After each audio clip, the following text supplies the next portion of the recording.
ശബരിമല ശ്രീ അയ്യപ്പസ്വാമിയുടെ തിരുവാഭരണം വഹിച്ചുകൊണ്ടുള്ള തിരുവാഭരണ ഘോഷയാത്രയിൽ തിരുവാഭരണ വാഹക സംഘത്തിൽ പ്രധാന ഗുരുസ്വാമിയാണ് പന്തളം സ്വദേശിയായ കുളത്തിനാൽ ശ്രീ ഗംഗാധരൻ പിള്ള. 90 വയസ്സിലും പ്രായത്തിൻ്റെ അവശതകളെ മറികടന്നുകൊണ്ട് അദ്ദേഹം 72 തവണയാണ് തിരുവാഭരണ വാഹക സംഘത്തിനെ അനുഗമിച്ചത്. ഇത്തവണ അദ്ദേഹം പ്രായത്തിൻ്റെ അവശതകൾ മൂലം വിരമിക്കുകയാണ്. ആ അനുഭവങ്ങൾ ഇപ്പോൾ ഗംഗാധരൻ പിള്ള സ്വാമി നമ്മളോട് വിവരിക്കും. തിരുവാഭരണ പേടകം 72 വർഷം ശിരസിൽ വെച്ചിട്ടുണ്ടെങ്കിൽ അത് അഹങ്കാരത്തോടുകൂടി അമ്മേനെ പറയാൻ ഞാൻ മാത്രമേ കാണൂ. ദേവസ്വം ബോർഡിൽ നിന്ന് വെറും 120 രൂപയാണ് ഇതിന് പ്രതിഫലം കിട്ടുന്നത്. 2 മാസം മൃഗം നോക്കി താടിയും മീശയൊക്കെ കളയണമെങ്കിൽ എവിടെയെങ്കിലും കൂലിപ്പണിക്ക് പോയി കാശുണ്ടാകും. ഇപ്പോൾ മാറ്റമുണ്ട്. ഞാൻ തന്നെ മാറ്റിയതാണ്. ഇപ്പോൾ 1 ലക്ഷം രൂപ കിട്ടുന്നുണ്ട്. അത് നമ്മൾ തന്നെത്താനെ അത് ചെയ്യുന്നത് ഇതായിരിക്കും. അല്ലാതെ എന്തായാലും അയ്യപ്പൻ വന്ന് പെട്ട് കറക്കുമല്ല. ചെരുപ്പ് ഉപയോഗിക്കത്തില്ല. എനിക്കിപ്പോൾ 90 വയസ്സാണ്. ഞാൻ ഇതുവരെയും ചെരുപ്പ് ഉപയോഗിച്ചിട്ടില്ലാത്ത മാളിയപ്പുറത്തമ്മ അല്ലാന്ന് ഞാൻ അവിടെ ബാധിച്ചിട്ടുള്ളതാണ്. ആ വർഷമാണ് ആനയില്ലായിരുന്നു ഇതിനകത്ത്. എൻ്റെ തലയെ കൊല്ലുള്ള ആരുടെ ആന കുത്തി അങ്ങനെ ആനമൂത്രം വരെ കോരി കുടിച്ചിട്ടുണ്ട്. സ്വാമിശരണം. ഞാൻ ആദ്യമായിട്ട് ശബരിമലയ്ക്ക് പോകുന്നത് എൻ്റെ 18ാമത്തെ വയസ്സിലാണ്. അന്ന് തിരുവാഭരണ പേടകം കൊണ്ടുപോയിക്കൊണ്ടിരുന്നത് എൻ്റെ അച്ഛനായിരുന്നു. അച്ഛൻ്റെ കൂടെയാണ് ആദ്യമായിട്ട് ശബരിമലയ്ക്ക് പോകാൻ തുടങ്ങിയത്. അന്ന് മുതൽ ഇതുവരെ ഈ തിരുവാഭരണ പേടകവുമായിട്ട് ബന്ധപ്പെട്ടാണ് ഞാൻ ശബരിമലയ്ക്ക് പോയിട്ടുള്ളത്. ഞാൻ പോകുന്ന സമയത്ത് ഈ റോഡും ഒന്നുമില്ല, ഇതുപോലെ ആൾക്കാരുമില്ല. മലയെല്ലാം കയറി ഇറങ്ങിയാണ് പോകുന്നത്. വഴിയില്ല, റോഡില്ല, വഴിയില്ല, മലകളെല്ലാം കയറി ഇറങ്ങിയാണ് പോകുന്നത്. അത് ഈ ഫോറസ്റ്റുകാരെ ഒരു വഴി വെട്ടിയിട്ടേക്ക് ഒരു 3 അടി വഴി താഴെ കാണും. കൊച്ചിയും കാടും ഒക്കെ ആയിട്ടാണ് പോകുന്നത്.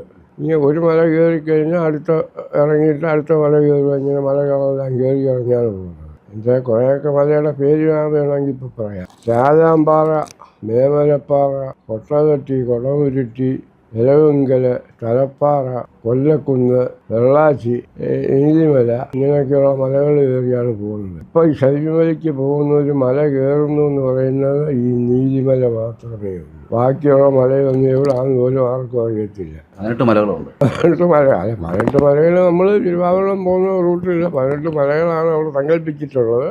പക്ഷേ ഞാൻ ഈ പറഞ്ഞ മലകളൊന്നും ഇപ്പോൾ പോകുന്നവർക്ക് ആർക്കും അറിയത്തില്ല. ഇപ്പോൾ എൻ്റെ കൂടെ വന്നിട്ടുള്ള ഒരു മനുഷ്യരും ഈ മലയൊന്നും കയറിയിട്ടുള്ളതല്ല. ഒരു പ്രാവശ്യം ശബരിമലയിൽ തിരിച്ചിങ്ങോട്ട് വരുന്നതാണ്. അപ്പോൾ ശബരിമല തിരിക്കുന്നതാണ് വൈകിട്ട് ആഹ്യയിലാണ് വരുന്നത്. ഇപ്പോഴും അങ്ങനെ തന്നെയാണ് വരുന്ന സമയത്ത്. അവിടെ ഞാൻ നേരത്തെ പറഞ്ഞ പോലെ ഈ മേമലപ്പാറ എന്നും പറഞ്ഞൊരു മലയുണ്ട്. ഇങ്ങോട്ട് കയറ്റം കയറി വന്ന ആ മലയുടെ മണ്ടയ്ക്കോട്ടൊന്ന് പെട്ടി വെച്ച് കഴിഞ്ഞപ്പോഴത്തേക്ക് എനിക്ക് ഭയങ്കര പരവേശം. വെള്ളം കുടിക്കാൻ കൊള്ളാവുന്നൊരു ആഗ്രഹം. മനുഷ്യന് വെള്ളം കുടിക്കാൻ. അപ്പോൾ എൻ്റെ കൂടെ വേറെ ഒരു സ്നേഹിതനുണ്ട്. അദ്ദേഹത്തിൻ്റെ പേര് ഗോപാലപിള്ളയാണ്. അപ്പോൾ ഞാൻ ഗോപാലചേട്ടൻ എനിക്ക് ഇച്ചിരി വെള്ളം കിട്ടിയാലും കുടിക്കാനും എല്ലാവരും മാറും. അപ്പോൾ കക്ഷി പറഞ്ഞ് ഞാനൊന്ന് നോക്കട്ടെന്ന് പറഞ്ഞു. കക്ഷിക്ക് അങ്ങോട്ട് തിരിഞ്ഞ് അവിടെയൊക്കെ നോക്കിയപ്പോൾ പറഞ്ഞില്ല അവിടെ ശാലം വെള്ളം കിടപ്പുള്ളൂ. പക്ഷെ എങ്ങനെയാണ് കുടിക്കുന്നതെന്ന് പറഞ്ഞു. ഞാൻ കലക്കലാണ്. ഞങ്ങൾ 2 പേരും കിടത്തന്നെയാണ് പോയത്. ഇത് നോക്കിയപ്പം ആനയെ വെട്ടിക്കലക്കിയിരിക്കുകയാണെന്നാണ് ധരിച്ചത്. അവളെല്ലാം പതയൊക്കെ ആയിട്ട് കിടക്കുക. പത വെട്ടി മാറ്റി വെച്ച് കയ്യോണ്ടിരിക്കുന്ന 2-3 കൈ വെള്ളം കോരി കുടിക്കുക. നല്ല സുഖമുണ്ടായിരുന്നു കുടിക്കാൻ. ആനമൂത്രമായിരുന്നേ ഉള്ളൂ. അങ്ങനെ ആനമൂത്രം വരെ കോരി കുടിച്ചിട്ടുണ്ട്. ആ ഒരു ഗതികേടൊന്നും ഇന്നില്ല. ആദ്യഘട്ടത്തിലൊക്കെ പോകുമ്പം സുരക്ഷാ പ്രശ്നങ്ങളുണ്ടായിരുന്നു. അത് എങ്ങനെ ആദ്യം ഒക്കെ പോകുന്ന സമയത്തെ പോലീസിന്റെ സുരക്ഷയൊക്കെ ഒന്നുണ്ടായിരുന്നോ? ഉണ്ടായിരുന്നു. പോലീസുകാർ 2-3 പേര് കാണും. അത് ലോക്കൽ പോലീസാണ്. ഇപ്പോഴത്തെ പോലെ ഉള്ള പോലീസൊന്നും ഒന്നില്ല. 2 ട്രൈബിളും ഉണ്ടാവും. ഇത്രയേ ഉള്ളൂ. വന്യമൃഗങ്ങളുടെ മുന്നിലൊക്കെ ചെന്നിട്ടുണ്ടോ? ഇല്ല, വന്യമൃഗങ്ങളെ യാതൊരു മുന്നിലും പോയിട്ടില്ല. ആനയൊക്കെ അടുത്ത മലയ്ക്ക് നിന്ന് ആനയൊക്കെ അമർന്നത് കേട്ടിട്ടുണ്ട്. പക്ഷെ നമ്മൾ കണ്ടിട്ടില്ല. ഈ പ്രായത്തിലും, അതായത് കഴിഞ്ഞ വർഷം വരെ ഒപ്പം ഉണ്ടായിരുന്നു. അപ്പോൾ ഈ പ്രായാധിക്യത്തെ അതിനെ എങ്ങനെയാണ് മറികടക്കുന്നത്? പ്രായാധിക്യം കൊണ്ടാണ് ഞാനിപ്പം ഈ വർഷം മുതൽ അതിൽ നിന്ന് മാറി നിൽക്കുന്നത്. അങ്ങനെ കൊട്ടാരത്തിൽ നിന്നും ഞാൻ അപേക്ഷ കൊടുത്തിട്ടുണ്ടായിരുന്നു. എന്നെ മാറ്റിക്കൊള്ളണമെന്നും എനിക്ക് വയ്യ.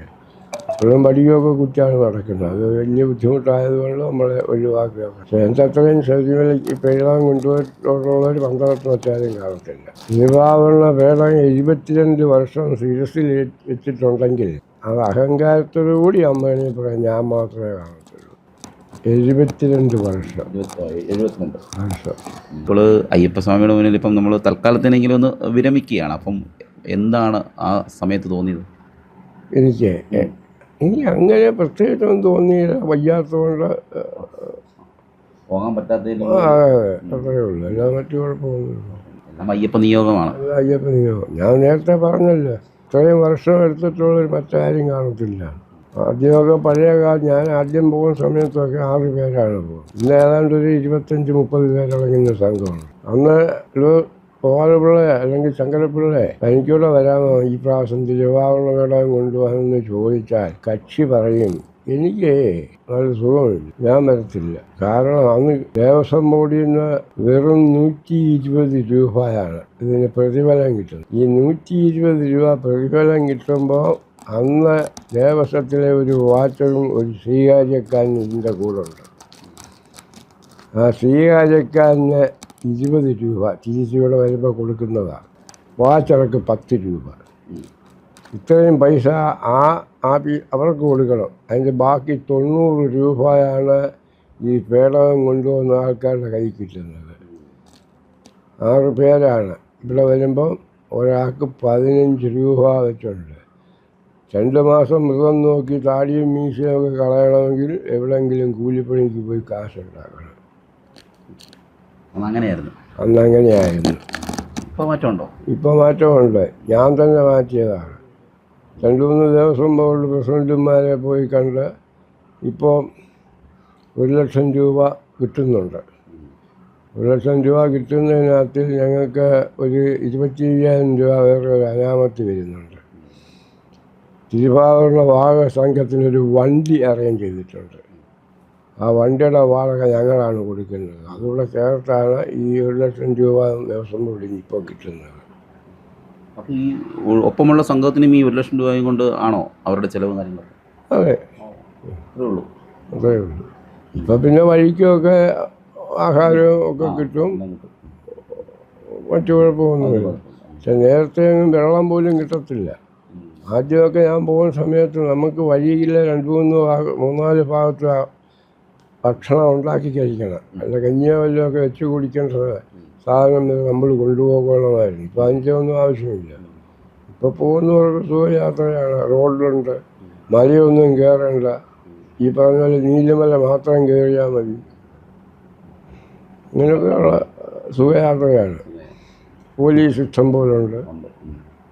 10 നാട്ടുകാർ ഉണ്ട്, മറ്റേ ആരും ഇല്ലല്ലോ. ഇപ്പം ചാനലൊക്കെ ലൈവായിട്ട് കൊടുക്കുന്നുണ്ട്. ഇല്ല, അന്ന് ഇതൊന്നും ഇല്ലല്ലോ. അതൊക്കെ ഘോരമായ വനമാണ്. ഘോരമായ വനമെന്ന് പറഞ്ഞാൽ അതിലൂടെ മനുഷ്യൻ പോകുന്ന വഴി അല്ലല്ലോ. വഴി നമ്മൾ ഉണ്ടാക്കി കഷ്ടിച്ചൊരു 3 അടി പാത വെച്ചിട്ടേക്കും ഫോറസ്റ്റുകാർ. അത് തറയിലെല്ലാം കുറ്റിയൊക്കെ ഇങ്ങനെ നിൽക്കും. അതിൻ്റെ മണ്ടയ്ക്കൂടെയൊക്കെയാണ് പോകേണ്ടി വരുന്നത്. ഇടംവലമൊക്കെ ഭയങ്കര വനമില്ല. അയ്യപ്പൻ്റെ ആടയാഭരണങ്ങൾ അത് എന്തൊക്കെയായിരിക്കും? അയ്യപ്പൻ്റെ ആടയാഭരണങ്ങൾ തിരുമുഖം, അയ്യപ്പന് ചാർത്തുന്ന തിരുമുഖം, അതിൻ്റെ പുറകുവശത്ത് വയ്ക്കുന്ന പ്രഭാമണ്ഡലമെന്ന് പറയും. ഇങ്ങനെ വളഞ്ഞ് ഇരിക്കുന്നത് പ്രഭാമണ്ഡലം. 2 ആന, ഒരു കടുവ, 2 ശ്രീരൂപങ്ങൾ, പിന്നെ നവരത്ന മോതിരം, കല്ല് വെച്ച പതക്കത്തോടു കൂടിയ മുത്തുമാല, അല്ലാതെ ചരപ്പുള്ളിമാല, കച്ചപ്പുറം, ഇങ്ങനെയൊക്കെ പറഞ്ഞ മാലകൾ, 2 ചുരിയ, ഒരു പൂത്തട്ടം, വെള്ളി കെട്ടിയ ഒരു ശംഖ്, 2 ശ്രീരൂപം. ഇതൊക്കെയാണ് തിരുവാഭരണ പേടകത്തിനകത്ത് കൊണ്ടുപോയിക്കൊണ്ടിരിക്കുന്നത്. 3 ദിവസമാണ് ശബരിമലയിൽ അവിടെ ഉണ്ട്. അതിന് ശേഷം നമ്മൾ തിരികെ അല്ലല്ല, നമ്മൾ ഇവിടുന്ന് ജനുവരി 12-ാം തീയതി ഉച്ചയ്ക്ക് 1 മണിക്കാണ് പന്തളത്ത് നിന്നും തിരുവാഭരണം ശബരിമലയ്ക്ക് തിരിക്കുന്നത്. അന്ന് വൈകിട്ടുള്ള അയിരൂർ പുതിയകാവെന്നും പറഞ്ഞ ഒരു ക്ഷേത്രമുണ്ട്, അവിടാണ് ക്യാമ്പ് ചെയ്ത്.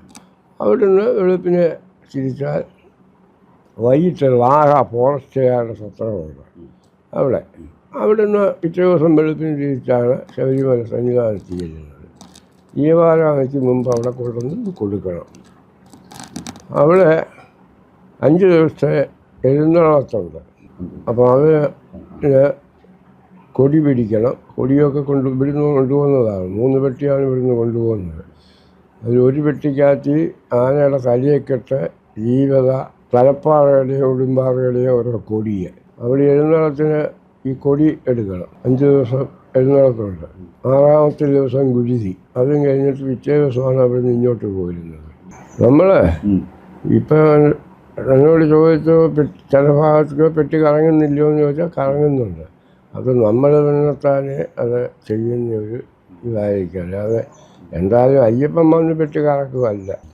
കൃത്യമായിട്ട് നടന്നു പോകാനുള്ള നമ്മളെ ഒരു ആളിൻ്റെ തിരക്ക് വരുന്ന ഭാഗത്ത് ആളിനെ ഒന്ന് ഒഴിവാക്കാൻ വേണ്ടി, തിരക്കൊന്ന് ഒഴിവാക്കാൻ വേണ്ടി ചിലപ്പോൾ നമ്മൾ പെട്ടി ഒന്ന് കറക്കേണ്ടി വരും. അത് സ്വാഭാവികമാണ്. ചെരുപ്പ് ഉപയോഗിക്കത്തില്ല. എനിക്കിപ്പോൾ 90 വയസ്സാണ്. ഞാൻ ഇതുവരെയും ചെരുപ്പ് ഉപയോഗിച്ചിട്ടില്ലാത്ത വ്യക്തിയാണ്. ചെരുപ്പ് ഞാൻ ഉപയോഗിച്ചിട്ടേ ഇല്ല.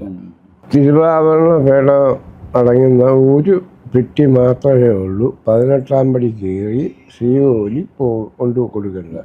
ബാക്കി കാളഹം ആടാനുള്ള തങ്കക്കുടം കൊണ്ടുപോകുന്ന പെട്ടിയും അവിടെ എഴുന്നള്ളത്തിന് ആനയ്ക്കുള്ള തലയൊക്കെട്ടും അങ്കിയും തലപ്പാറയുടെയും കൊടിയിറങ്ങുന്ന ഒരു പെട്ടിയുണ്ട്.